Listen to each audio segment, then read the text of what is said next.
Hey guys, and welcome back to another YouTube video. In this video, we're going through the, trade targets for round 12. It's a really weird one. Some people jumping early on very valuable value guys, and I don't want to do that because of all the value guys that are currently in my side that are failing or injured or on the bye.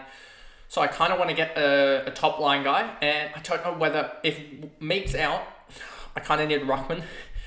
And so, yeah, I'm going to probably be selecting a top-line ruckman, which will be a choice between English and Marshall. And I think it's going to be Marshall, even though he had a bad game against the likes of Gorn. I still think he is so valuable.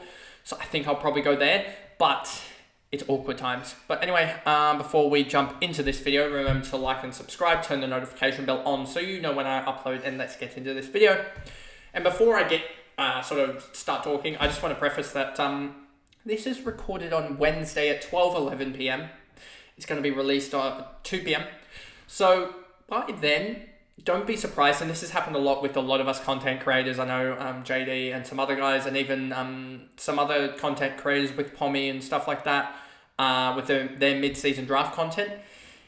Within recording to actually publishing the content, the whole landscape changes. So don't be surprised if something comes out and changes everything. Just try and get in probably contact with me on Twitter and stuff like that, or in the YouTube comments just to ask for my opinion, as I think that's probably the best way to do it. These are based on what's happened in the morning of Wednesday and what my thoughts are.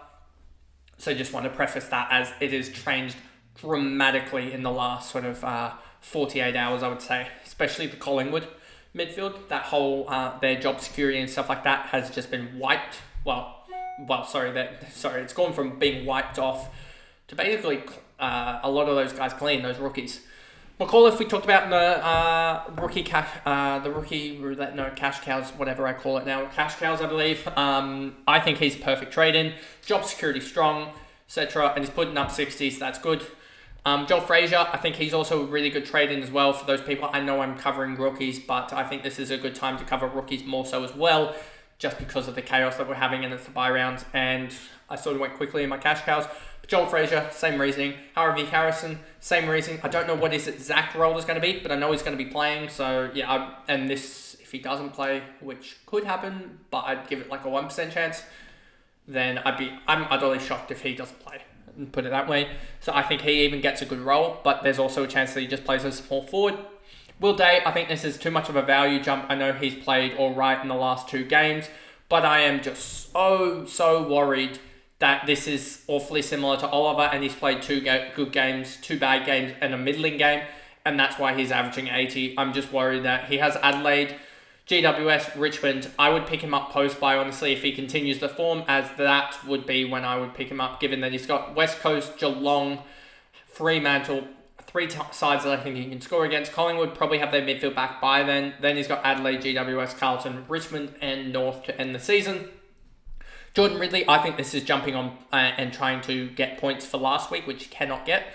So, I just think he smashed Richmond, to be honest with you, and I don't think he'll do that again. But if he does do that, then he starts to come into question post his bye in round 14 against the Eagles, so he starts to come into question then. But then again, he's probably only going to be, if you look at his break even then and look at that, I mean, that is only him scoring 80s and 90s, but if he scores another 80 points on top of that, probably gains another 60k on top of this, so that's 45k plus 60. So even if he goes 130s throughout the bye, throughout his games before round 15, he's probably still only going to be 850k, so I still think he's a buy in there. So I'd just be waiting on him. Travis Boak, I don't know about his role, to be honest with you. His role doesn't really match up with the scoring, so I think this one is one that's could easily go downhill, to be honest with you, and it was North Melbourne that he did score against, and they did rest Rosie forward, so I'm just wondering if he's really got the best role, or whether it's just increased scoring the last little bit. So I would be staying clear of him, even though he's a forward, and I'd like to see another week or so of it. He has the bye, and then you can pick him up post-bye potentially for like a Jack McRae or something like that, and switch that around. So that would be my thoughts there.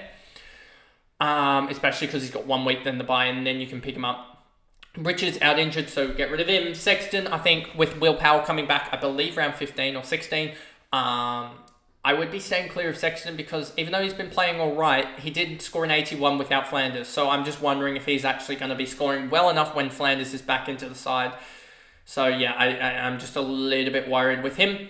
Jack Crisp, I understand this move as well. If I didn't have the likes of a sort of Meek out and stuff like that, I think this one is a really good one to potentially go to. I just have a lot more problems, and I do think that for me, especially with a lot of my side being risky players, I think that I want to go more down the route of getting a Luke Ryan, but I could think of going down Jack Crisp. I just haven't really considered it as much.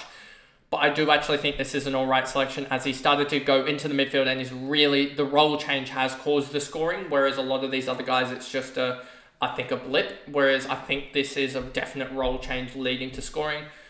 So for Jack Crisp, I do think that you can go to him as his tackle numbers are up through the roof. So yeah, if he can get more of the ball, he'll be putting up 120s, which could be good.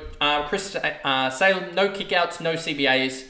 I think his role and his scoring is sort of unattainable long term.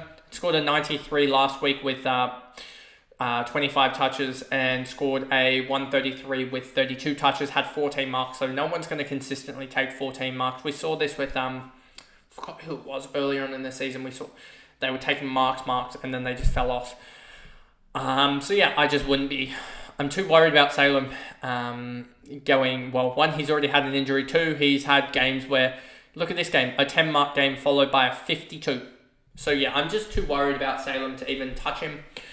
Jordan Dawson, really like this selection. He's been on fire and really shown that even with Crouch in the midfield, he can still score. Luke Ryan as well, I think top line defender. He's been amazing as well. Really wish one of the couple mistakes this year has been Dawson and Luke Ryan not having them, as they are just fantasy scorers. Jordan Clark as well, he's really surprised me in the last couple of weeks. I was one that sort of laughed at the selection a couple of weeks into the season, saying, oh, he's just scoring 90s, he's not really doing anything. But the theory was there, but the execution of just everyone else around him just failing has meant that him scoring 90s is top line defender. Like, that is what it is. And he's also contributed a couple of massive scores here to offset this Sydney Swans game. So his 96.7 is going really, really well for those that actually have him.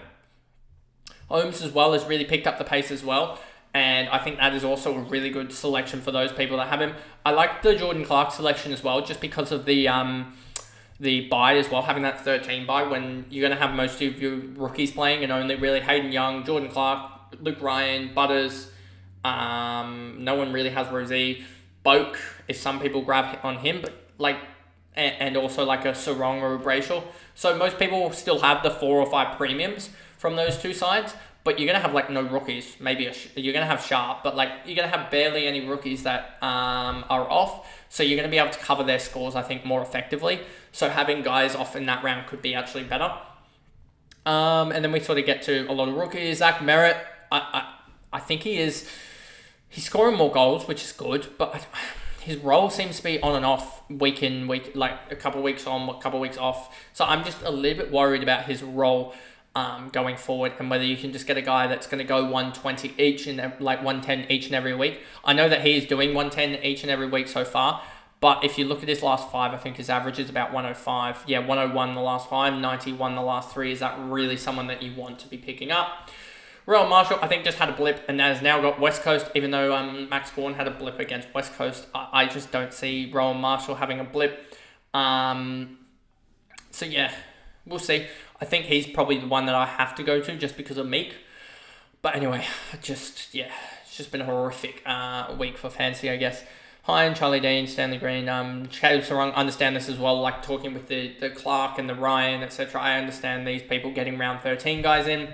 D'Ambrosio, no thank you, this is points chasing. Edward Allen, didn't he go big 2 weeks in a row? Or 2 like 90s or something? Yeah, he has done, but he got dropped. He's not favoured by by Sam Mitchell, so I wouldn't be going there. And that pretty much is the video. Let's just quickly go through the outs. You'll have Tom Powell, Garcia, Richards, Graham, Blake Howes, Thomas, Whitfield, Darcy Jones, Sheasel. Yeah, I understand some of these guys. Sheasel wouldn't be trading him out. Tom Powell, understand this. He's been horrific in the last sort of 3-4 weeks. Hugo Garcia, he's just not playing and has cash on his head. Will Graham not playing, cash on his head. Joe Richards injured. Blake House not playing. Harvey Thomas on the bye. Lockie Whitfield, some people buy flipping. I wouldn't be buy flipping round 12 guys to later buys. I'd be buy flipping in later rounds, round 15, round 14 guys to round 12 guys. But anyway, that pretty much is the video there, going through the, I guess, all the guys here and how they sort of line up. But yeah, and hopefully you guys can get a good sort of couple of trade-ins compared to me, who's probably going to somehow stuff it up, even though there's about 4 or 5 guys to trade in, and or 4 or 5 good options, and I'll probably find the bad option. But anyway, that is the video, and I'll see you guys tomorrow for the I guess the team reveals for Supercoach and Fantasy, as well as my tips, which hopefully will be better. After a really good start last week, they fell off a cliff, my tips. But anyway, that is the video, and I'll see you guys in the next one. Bye guys.